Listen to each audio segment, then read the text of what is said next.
What's going on, Faded Culture? My name is Adrian Barone and we're back with another tutorial. Today we got my boy EJ here on the chair and we're going to be going down the steps on how to do a mid-fade. With that said, guys, if you're not... We finally started our Spanish channel. Para todos los que nos han preguntado, al final abrimos el canal de Faded Culture en español. El link está en la descripción.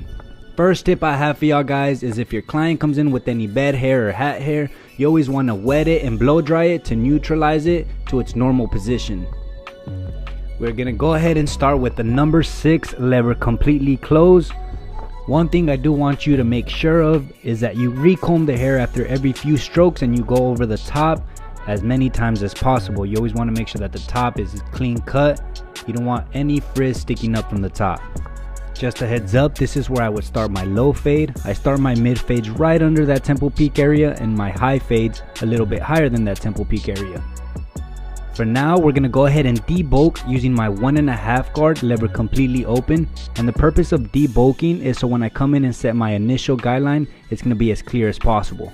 So for our first guideline, we're going to use no guard lever completely closed, and we're going to start, like I said, right under that temple peak area. Go ahead and take that all around and make sure that your guideline ends up at that same temple peak area on the opposite side.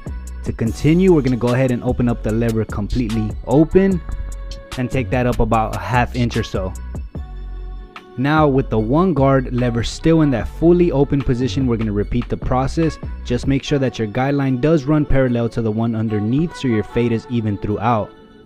And continuing the process, we're going to go ahead and slap on that 1.5 guard. Again, the lever is going to stay completely open as we're setting up the canvas with these guidelines.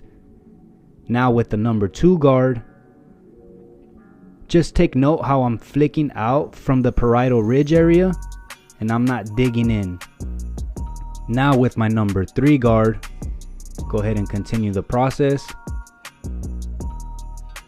And the last guard that I will be using is the number 4. And go ahead and finish connecting the sides to the top. We went in numerical order with the lever completely open to set up the canvas.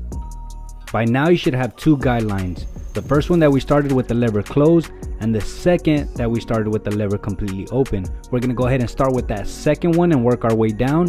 Using my half guard, I'm going to go ahead and close the lever just slightly, putting it into what we like to call a 3/4 position. It's basically somewhere in between halfway and fully open. Just take note that this step is creating a faint line right above it. So now I am going to come in with my 1 guard, yet leaving that lever in that 3/4 position and just pick at that faint line right above it. And if you need to, go ahead and use the corners of your clipper so that we don't take this line up any higher than we need to. Most importantly, just take your time, especially if you're new to using the corners of the clipper. Now we're left with the last guideline, which is the first one that we created. It's going to take a 3-step process. And I'm going to show you how I break this 3-step process into just sides of the head. I'm going to focus just on the left side of the head. Notice how I started with the lever closed and now I have the lever halfway open. And finally, I'm going to go ahead and open up that lever completely. And just pick at that line, taking each step about a 1/4 inch up or so. And note here how I am using just a corner of the clipper to continue that blend. Now go ahead and repeat that same 3-step process. Just go ahead and focus on the back side and finish it off by just focusing on the right side. Again, use those corners to get into the tight areas without having to take the fade up any higher. Now at this point, I always recommend you take a step back and view your client from the mirror just to get a better look at it. And go ahead and start picking out at any dark areas. I like to use my half guard and I'm going to go ahead and put lever play as this always varies. And when you're done with that, go ahead and use your trimmer in a forward position to get closer to the scalp. Turn it around and remove that faint line that created. By doing that, you should have this faint line that you see right here, and it's going to be used as our guideline for our electric shaver. A tip that I do have for this faint line though is when you approach it with your electric shaver, go ahead and turn it around as if it was a pair of clippers, using mainly the corners of it to attack that. Now I'm going to use some spritz, which is basically hairspray, to lock those bangs down just so we can get a cleaner edge up. And while that's drying, I like to set up my razor.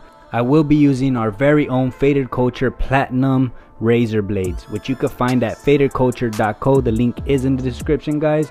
Thank you in advance to all those who have supported and been supporting.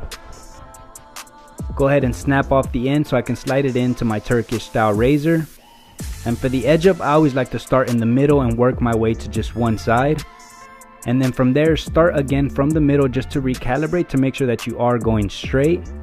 Grabbing my Faded Culture shave gel, which you can also find at fadedculture.co. A tip that I do have though for any shave gel is go ahead and apply a little bit of water after you apply the gel. It's gonna go ahead and just preserve the life of the shave gel to make sure it doesn't dry out. Start by shaving with the grain and using your thumb to help stretch out that skin, and follow that by shaving against the grain. Go ahead and dust off your client. I always like to clean them off before applying product. Just make sure that if you are adding any pomade that you are emulsifying it as much as possible so you don't leave any clumps of product in the hair. Finishing it off with a little bit of hair enhancements, and here's some before and after pictures for comparison. I hope y'all really enjoyed this tutorial, guys. I hope y'all took something new. As always, let us know down in the comments any future haircuts y'all would like to see on this channel.